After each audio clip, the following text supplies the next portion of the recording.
All right, today we're diving into something really fascinating, clairvoyance.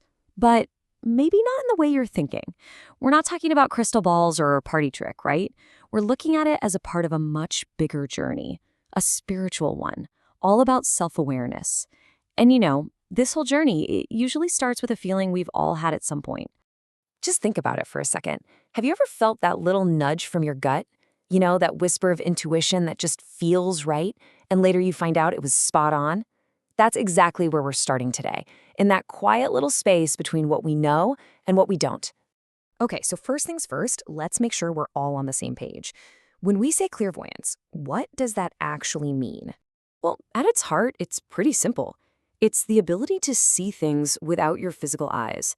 It's about getting information not through hearing or touch, but through, well, some other channel, an intuitive one.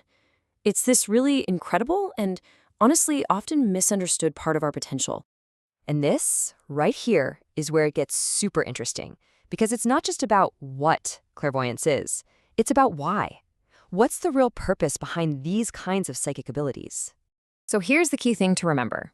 Developing clairvoyance, that's not really the goal. Think of it more as a natural side effect, a byproduct of a much, much deeper journey. The quest to really know yourself, to be a more compassionate person, and to find a real sense of meaning in life. So, where does this stuff even come from? Well, a lot of spiritual traditions believe these abilities can just pop up naturally when you're deep into practices like meditation. But there's another idea, a really fascinating one, that these skills are like echoes from a past life, kind of like spiritual muscle memory that you've carried with you. But, and this is a big but, we have to be really careful here.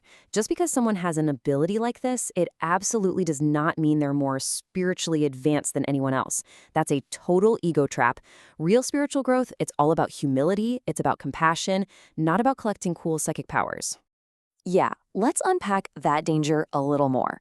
Because chasing after these abilities just for power or for bragging rights, it's like wandering into a maze. It completely distracts you from what the real journey is all about.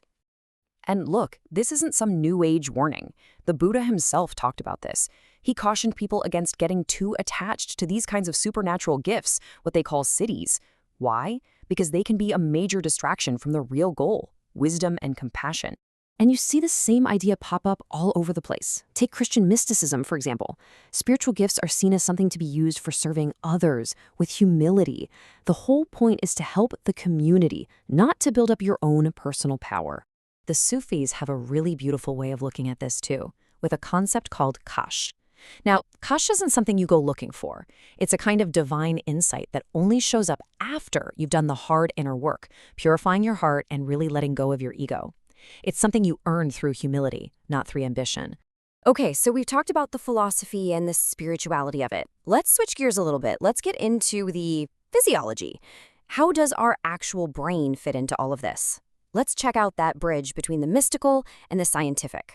So if you look at our brainwaves, there are a couple of states that are really key for this kind of inner exploration. First, you've got the alpha state.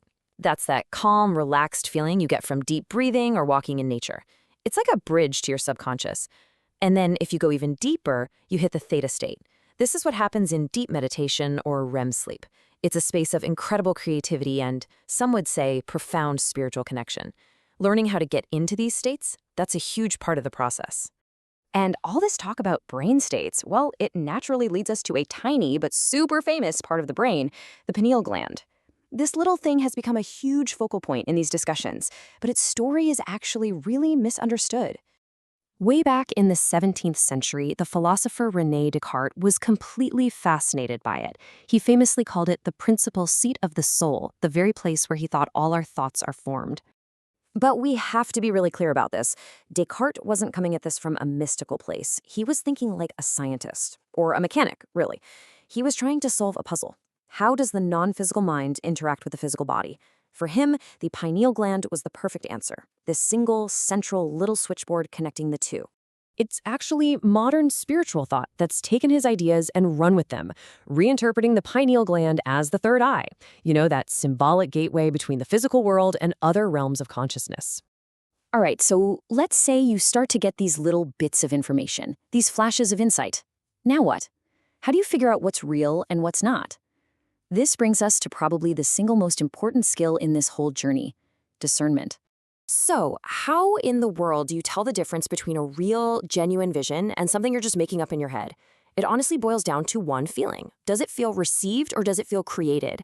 A true vision just arrives. It's spontaneous, it's sudden, and it has this weirdly distinct clarity to it. Your imagination, though, that feels like something you're building. You're controlling it, you're coloring it with your own hopes and fears. Learning to feel that difference is absolutely everything. So, okay, how do you actually get better at this? Well, there are a few things. Number one, get really into your dreams. Your subconscious speaks in dreams, so keep a journal, look for patterns. Number two, figure out your personal symbols. What a snake or a key means to you might be totally different from what it means to someone else. And number three, and this is the big one, cultivate some serious self-awareness. You have to know your own biases and your own emotional baggage to separate the signal from the noise. And that's really what this is all about, isn't it? Whether you ever have some big, flashy, clairvoyant moment doesn't even matter. The practices you need to do, the meditation, the self-reflection, the dream work, all of that is an incredibly powerful path to personal growth. This whole thing, it's a journey into yourself. So let's just wrap this up with the big takeaways. Remember, clairvoyance isn't the goal. It's just a potential part of the journey. Always, always be on the lookout for your ego trying to take over. Keep up with practices like meditation to really tune into your inner world. And maybe most importantly, work on telling the difference between a true insight and your own imagination. And so that leaves us with one final thought to ponder. If you really quiet all the noise from the outside world and you just listen, what truths are waiting inside of you, just waiting to be discovered?